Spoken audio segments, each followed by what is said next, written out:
Isang masusing pag-iimbestiga ang ginawa ng mga forensic sa isang insidente at kanilang napag-alaman na nasunog lahat pati ang mga empleyado ng naturang establishmento. Walang ebidensya na pwedeng iugnay sa salarin maliban lang sa nakasulat sa dingding, ang katagang Jovan. Sabay nating talakayin ang napakagandang kwentong ito kung saan sinubukan sanang paikotin ng isang mandarambong ang kanyang magiging biktima, ngunit nanginig sila nang matuklasan ang katotohanan na ito pala ay isang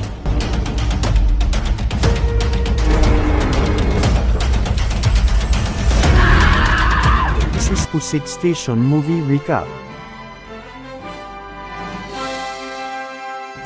Sa umpisa ng eksena sa isang interrogation room, nagising si Rebecca Kamen mula sa kanyang pagkakatulog at halatang hinang-hina ito, na parang hindi niya alam kung anong nangyayari at kung bakit siya napunta sa lugar. Kaya habang nagpaliwanag si Detective Moon sa mga nangyayari sa kanya, ay hinanap ni Kamen ang kanyang gamot na antidepressants, ngunit hawak na ito ng detective bilang isang ebidensya laban sa kanya. Nagpakilala si Moon sa kanya bilang babaeng detective, kaya na itanong ni Rebecca kung saang police station siya at kung ano ang nangyari sa kanya. Kaya ipinaliwanag sa kanya ni Detective Moon na natagpuan di umano siya ng mga kapulisan na nakahinto sa gitna ng kalsada sakay ng kanyang sasakyan na halatadong hindi na kayang magmaneho tanda na lasing ito o nasa impluensya ng ipinagbabawal na gamot. Paliwanag ng detective.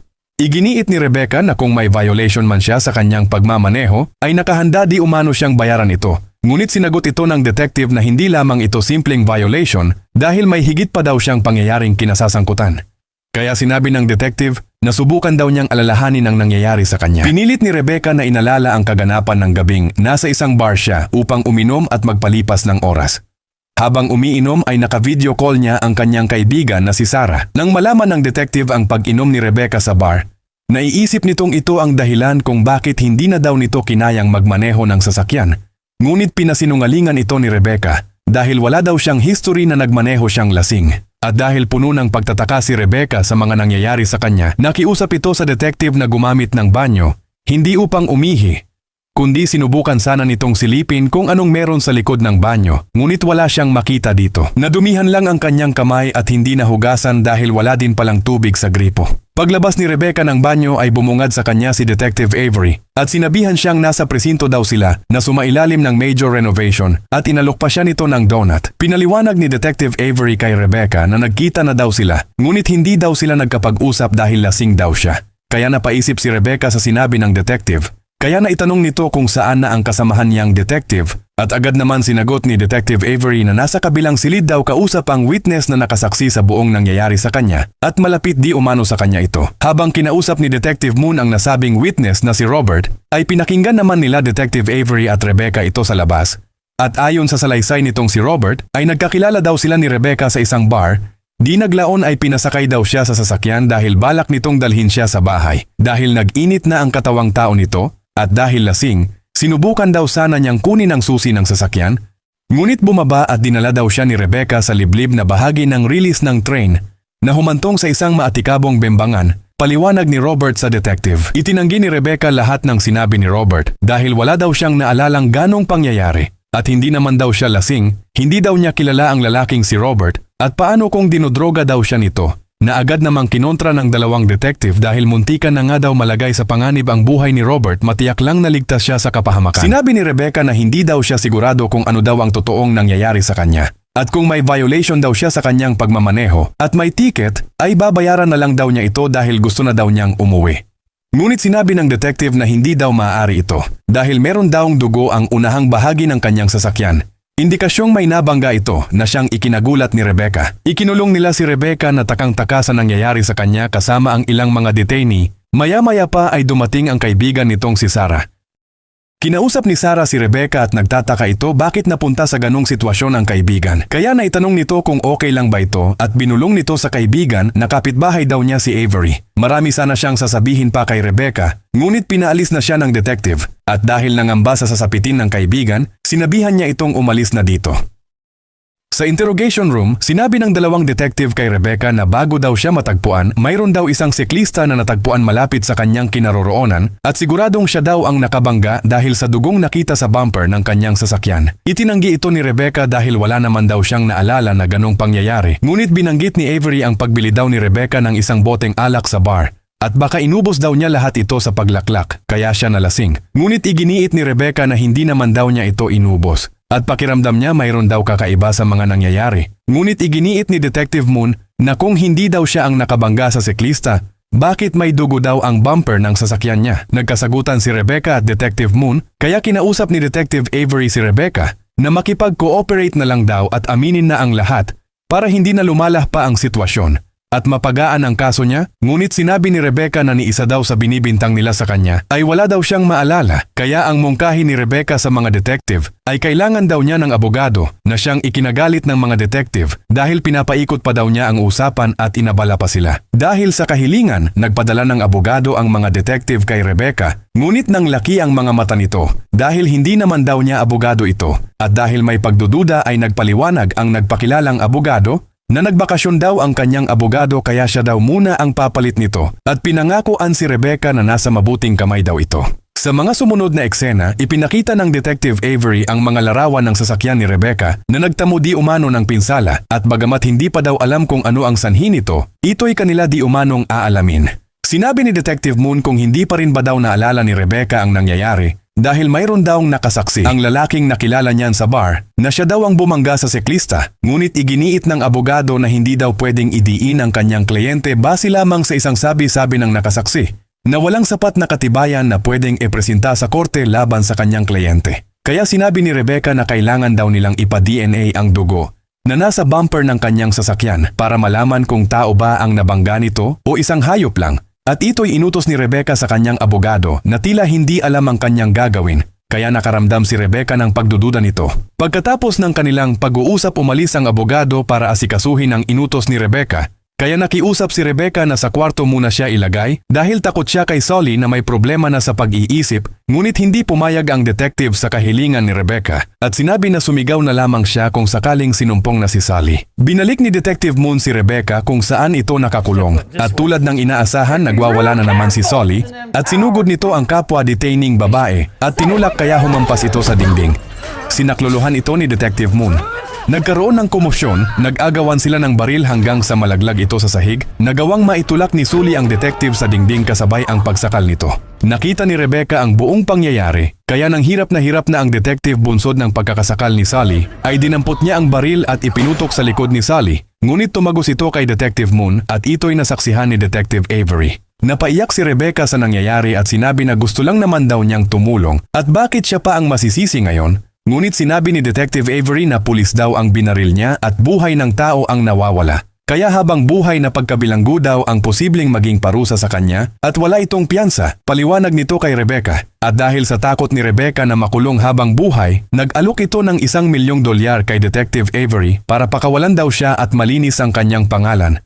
Ngunit tinanggihan ito ni Detective, kaya tinaasan niya ito ng $1.2 million. Kaya nang marinig ito ng detective ay bigla itong napaisip at sinabi na isara nila sa 2 milyon. Pero tumawad si Rebecca na 1.5 milyon. Inabutan ng detective si Rebecca ng laptop upang ilagin ang kanyang account at isagawa ang paglipat ng pera ayon sa kanilang napagkasunduan at gagawin niya ito sa loob ng 1 minuto at lumabas ang detective at sinabing babalik. Sa harap ng laptop nagdalawang isip si Rebecca na ilagin ang kanyang account upang maglipat na ng pera dahil kinutuban na siyang mayroong mali sa mga nangyayari sa kanya sa presintong kanyang kinalalagyan. Ilang saglit pa ay napansin niya sa lamesa ang peking tsapa na lalong nagpatibay ng kanyang pagdududa. Sinubukan niyang mag-usisa hanggang sa biglang pumasok ang kanyang abogado dahilan para magkagulatan sila.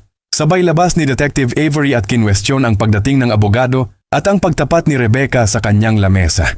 Tumaas ang boses ni Detective Avery at pinagsabihan ng abogado dahil ayon sa kanya dapat ang pagbisita daw umano sa kliyente ay kailangan ng pahintulot. Sa mga oras na iyon, napagtanto na ni Rebecca na mayroong konsabahang nagaganap sa pagtagpi-tagpi niya sa pangyayari at isa siyang naging biktima. Kaya dali-dali niyang inagaw ang baril ng detective at itinutok ito dito. Nabigla at hindi napaghandaan ng detective ang ginawa ni Rebecca. Kaya sinabihan ng abogado na kumbinsihin ang kanyang kliyente na sumuko, ngunit sinagot siya ni Rebecca na wala ng kasundo ang magaganap dahil alam na daw niyang scammer ang detective. Peke ang police station at nagpapanggap lang silang mga pulis. Uminit ang sagutan at pilit na pinapaniwala ng detective si Rebecca dahil mali daw ang inakala niya, ngunit pinutukan ni Rebecca ang detective sa dibdib. Ngunit blanco pala ang bala ng pistola kaya agad namang sumaklolo si Robert sabay ginamitan ng teaser si Rebecca. Habang nakahandusay ang katawan ni Rebecca bunga ng ginawang pag-teaser sa kanya, sinisi ni Detective Avery si Robert sa kanyang ginawang aksyon laban kay Rebecca, ngunit ang katwiran ni Robert ay sumaklolo lamang siya.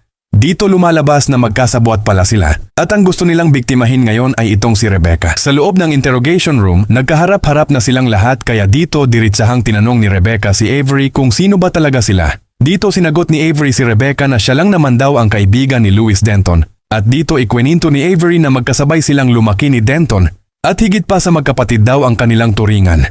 Nagtayo sila ng kanya-kanyang negosyo at nabanggit nito ang pagiging consultant daw ni Rebecca kay Denton, pati ang namamagitan sa kanila. Inamin naman ito ni Rebecca at sinabi na kaya siya pumatol kay Denton dahil hindi niya alam na may asawa na ito.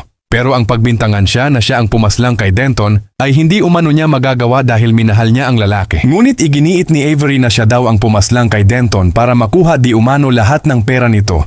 Ngunit itinanggi ito ni Rebecca dahil bago pa man daw ito namatay, pumunta daw ito sa kanya na takot at sinabi na may humahabol daw sa kanya. Niloko daw siya ng taong malapit sa kanya kaya binigay sa kanya ang susi ng storage na puno ng pera. Kinabukasan natagpuan na lang na patay na daw si Denton. Ngunit tila hindi kumbinsido si Avery sa kwento ni Rebecca. Kaya dali-daling inabot sa kanya ang laptop at sinabi na i-transfer daw nito ang pera na halagang 8 million. Nabigla ang grupo ni na Avery sa halagang hiniling ni Avery kay Rebecca. Dahil sa laki nito, pati si Rebecca ay nagulat at sinabing wala daw siyang pera na ganong halaga. Dahil 2 milyon lang daw ang nakita niya sa storage ni Denton. At ang inoffer daw niya na 1.5 yun lang ang natira sa kanya. Dahil kung inakala daw ni Avery na mayroon siyang 8 milyon, baka nasunog daw ito kasama ni Denton. Nagulat ang mga kasama ni Avery nang marinig na ang sanhi pala ng pagkamatay ni Denton ay ang pagkasunog nito. At hindi lang siya, pati ang mga empleyado nito sa opisina.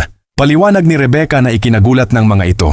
Kaya nang marinig ito ni Sally natatakot at inihambing ito sa isang kinatatakutang mamamatay tao na si Jovan, kung saan sinusunog nito ang naging biktima at walang ititira bago ito lumisan sa lugar. Nakaramdam ng takot ang mga kasama ni Avery sa ikinwento ni Rebecca, kaya pinakalma sila ni Avery dahil nagmukha daw silang mga bagihto.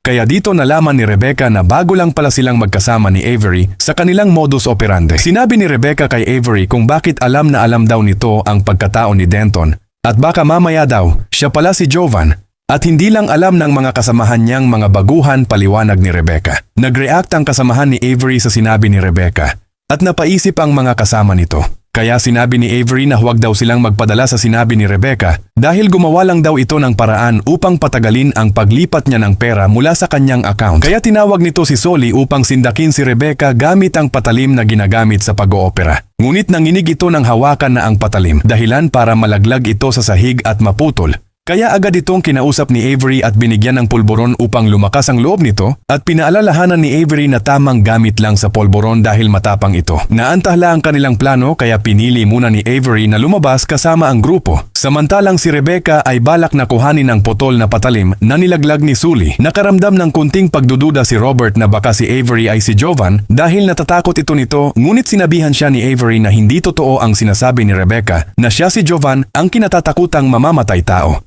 Pumasok si Robert sa kinaroroonan ni Rebecca at dito inamin niya na wala naman daong nangyari sa kanila ni Rebecca. Ginawa lang daw niya ang mga ito dahil gusto lang niyang tulungan si Avery dahil kailangan ni Avery ng pera. Kinuha lang daw siya ni Avery at inamin nito kay Rebecca na talagang nagustuhan niya ito nang makita niya ito sa bar. At ganun din si Rebecca umaming may gusto din sa lalaki. Dito sinabihan ni Rebecca si Robert na huwag daw siyang magtiwala kay Avery dahil baka si Avery daw at si Jovan ay iisa lang ang kinatatakutang mamamatay tao. At ito'y kinontra ni Robert. Kaya sinabi ni Rebecca na baka nga pag pinayagan siya nito na gumamit ng CR, ay papaslangin daw siya ni Avery. Kumontra nito si Robert at para mapatunayan daw na hindi totoo ang kanyang iniisip ay ipaalam niyang gagamit siya ng CR. Lumabas si Robert at agad sinikap ni Rebecca na makuha ang putol na patalim sa sahig. Pinaalam at hiniram ni Robert ang susi kay Avery dahil ihing-ihi na daw si Rebecca at pinayagan naman ito. Pero bago pa man ito pumasok, nagkunwaring inubo ito. Kaya nang kumuha ng tubig si Robert para ibigay sa kanya, ay mayroon siyang inilagay sa baso na lagayan ng kape at ito'y hindi namalayan ni Robert. Pagpasok ni Rebecca ay agad tinungo nito ang bintana ng CR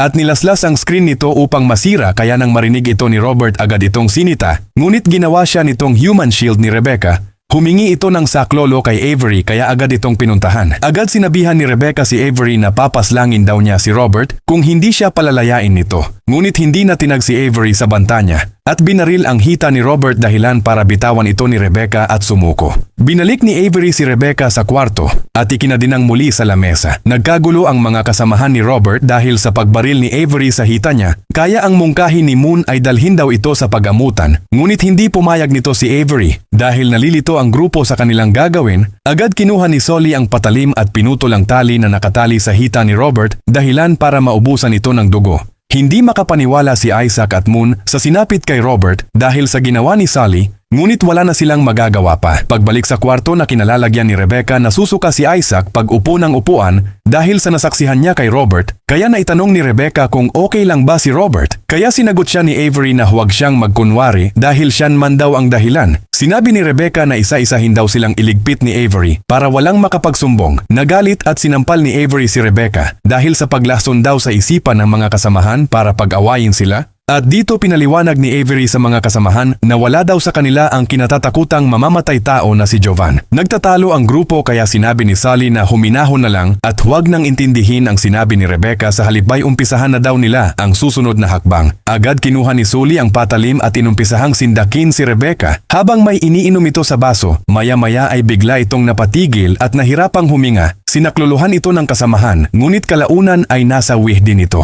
Galit na galit si Avery sa nangyayari kay Sully habang hila-hila nila ang bangkay nito. At ang sinisisi nito ay si Rebecca, kaya pagbalik sa kwarto sinabihan niya ang kasintahan ni Sully na siya na ang magtuloy sa gagawin ni Sully kay Rebecca. Agad pinahawakan kay Isaac ang kamay ni Rebecca at bilang ganti tinanggal ang kuko nito sa daliri. Napahiyaw si Rebecca sa sakit dahil nakaposas. Sinabi nito kay Jess na ginamit lang daw siya ni Avery pero hindi niya alam na may hinahalo daw si Avery sa droga ng kasintahan. Sa galit sa narinig, sinaksak niya si Rebecca, buti na lang at nasa lag ito. At agad naawat ng kasamahan at pilit na inilayo kay Rebecca ayon sa utos ni Avery.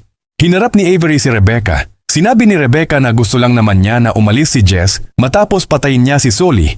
Kaya nang marinig ng kasintahan ang sinabi ni Rebecca, nagalit ito kay Avery at sinabi na kung may kinalaman siya sa nangyari kay Sully, ay papaslangin daw niya ito. Paliwanag ni Avery ay puro ang binigay niyang pulburon. Baka inubos daw ito kaya siya napahamak. Dahil tumindi na ang tensyon, pinalabas sila ni Avery at kinausap ang kasintahan na wala daw siyang ginawang masama kay Solly. Dahil gusto niya ito, sinabi ni Avery na tulungan na lang daw siya na makuha ang pera mula kay Rebecca dahil yung parte ng kasintahan niya ay ibibigay daw sa kanya at tumugon naman nito ang kasintahan. Maya-maya naputol ang kanilang usapan nang kumatok ang demolition team upang ipaalam na ilang oras na lang daw ay umpisahan na nilang tibagin ang gusali, kaya agad silang kumilos at sinabihan ni Avery ang mga kasamahan sa panibagong hakbang makuha lang ang pera kay Rebecca. Sa kanilang paghaharap, sinabi ni Avery kay Rebecca kung masaya ba ito sa kanyang ginagawa. Paliwanag ni Rebecca na ayaw naman daw niyang may nasasawi, ngunit hindi daw maingat si Avery. Sinabi ni Rebecca na hindi daw siya scammer, pero marunong daw siya bumasa ng isang tao. Sinabi ni Avery na siguro na humaling daw si Denton sa kapirasong laman na iniipit ng dalawang hita niya.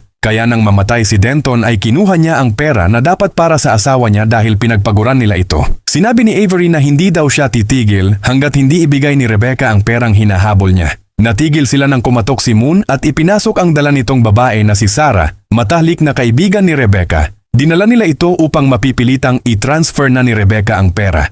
Sa una itinanggi ni Rebecca na kaibigan niya si Sarah, ngunit nang malaman niyang alam na nina Avery at Moon na si Sarah ang umampon sa anak niya kay Denton sa pagkakasala, dito nagmakaawa si Rebecca na pakawalan si Sarah dahil wala di umano silang kinalaman. At dahil bagut na si Avery sa sobrang tagal ni Rebecca na ilipat ang pera, dito pinutukan niya sa hita ang kaibigan ni Rebecca na di nagustuhan ng kasamang si Moon dahil wala daw ito sa usapan. Inilabas nila ang kaibigan ni Rebecca at ang sunod na plano ay anak na mismo ni Rebecca ang kanilang gagamitin upang lalambot ito. Habang nakabantay si Isaac sa kaibigan ni Sarah, biglang lumapit sa kanya ang kasintahan ni Solly at sinabing totoo daw ang sinabi ni Rebecca na posibleng si Avery ay si Jovan, ang kinatatakutang mamamatay tao. Dahil naikwento daw ito ni Solly sa kanya na inubos daw nitong paslangin ang sariling pamilya. At kung hindi daw nila unahan ito, baka sila daw ang isusunod na nito. Hindi makapaniwala si Isaac sa sinabi ni Jess at nang gustong kunin ni Jess ang baril na hawak ni Isaac, aksidenteng naitulak ito kaya nahampas ang ulo nito sa semento at agad nasawi. Nabigla si Isaac sa nangyayari dahil sa takot agad itong tumalilis palayo. Samantalang si Avery ay pumasok ulit sa kinalalagyan ni Rebecca at dala-dala ang baby carrier.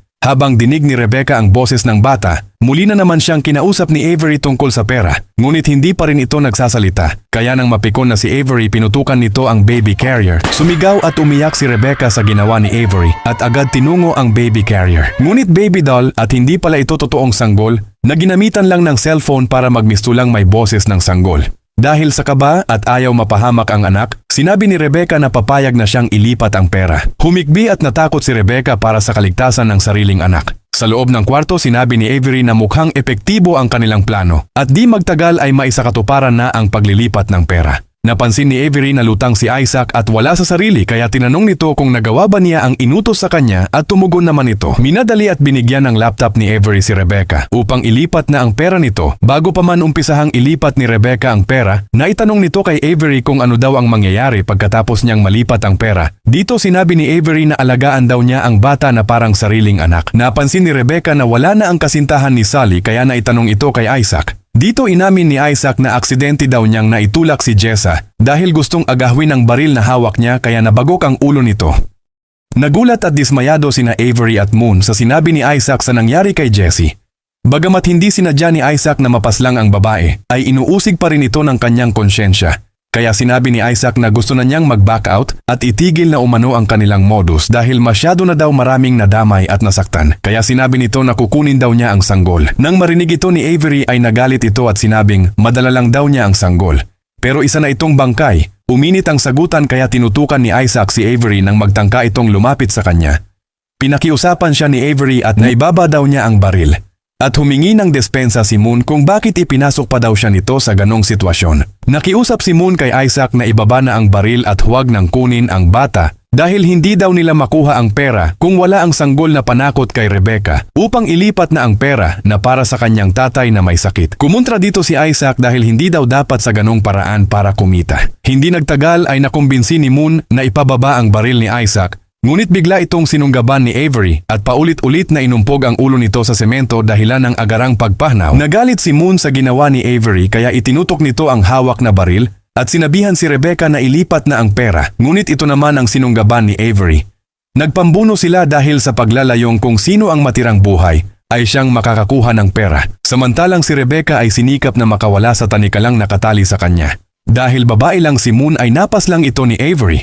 Kaya agad itong nagtungo sa lamesang kinaroroonan ni Rebecca at umupo sa harap habang nakatutok ang baril na hawak nito. Sa paghaharap ni Avery at Rebecca, sinabi ni Avery na dapat nung nakuha na niya ang pera kay Denton, ay nagpakalayo-layo na siya at hindi na bumalik pa. Paliwanag ni Rebecca ay hindi daw niya kayang talikuran na lang ang anak nang hindi alam ang magiging buhay nito. At dito inamin ni Rebecca kay Avery na umpisa pa lang daw ay alam na daw niya ang kanilang modus. Sinakyan lang daw niya ito at ang pagkamatay ni Sally ay siya daw ang may gawa. Dahil nilagyan daw niya ng gamot niya ang baso, nalagayan ng kape ni Sally kaya ito overdose. Pati ang pagkasawi ni Robert dahil pagkatapos daw niyang barilin ang hita ni Robert ay sinabay daw niya ang paggilit sa hita ni Robert para lalaki ang sugat nito dahilan para maubusan ito ng dugo. Humalakhak si Rebecca at dahil sa narinig ni Avery, nanggalaiti ito at walang ano-ano'y pinutukan nito si Rebecca. Ngunit nagulat siya dahil blanko pala ang bala nito. Ilang saglit pa ay umalingaw-ngaw ang malakas na putok at doon ito tumama sa lato-lato ni Avery dahil nakawala na pala si Rebecca sa tanikala at nagpapanggap na lang pala itong nakakadena pa at sinundan pa ito ng 2 putok pa sa dibdib. Agad tinungo ni Rebecca ang anak at siya namang biglang paglitaw ni Sarah na nakawala din sa pagkakatali sa kanya. At alalang-alala ito sa sanggol at kay Rebecca. Maya-maya pa ay sinabi ni Sarah na magtawag di umano siya ng pulis, ngunit nang marinig ni Rebecca ang katagang pulis ay agad nitong nilapitan at niyakap si Sarah. Sabay ang pasasalamat sa ginawa niya sa kanyang anak, sabay kalabit ng gatilyo puntarya sa katawan ni Sarah sanhi ng agarang pagpanaw. Binalikan ni Rebecca si Avery na sa pagkakataon iyon ay pilit na gumagapang upang makalayo sa lugar, ngunit binuhusan na ni Rebecca ng gasolina ang paligid. Dito nalaman ni Avery na hindi pala Rebecca ang kanyang totoong pangalan. Kung hindi siya pala ang kinatatakutang mamamatay tao na ang pangalan ay Jovan. Nasunog ang buong gusali at nakalabas ang mag-inang Jovan. Dumating ang mga pulis sa lugar na pinangyarihan at tulad ng inaasahan, blanko ang mga pulis kung sino ang salarin dahil tulad ng naunang insidente, sinunog lahat at hindi nagtira ng mga bagay na pwedeng gamiting ebidensya laban sa kinatatakutang kriminal. Sana nagustuhan nyo ang ating palabas. Hanggang sa muli, adios amigo! This is Pusik Station Movie Recap.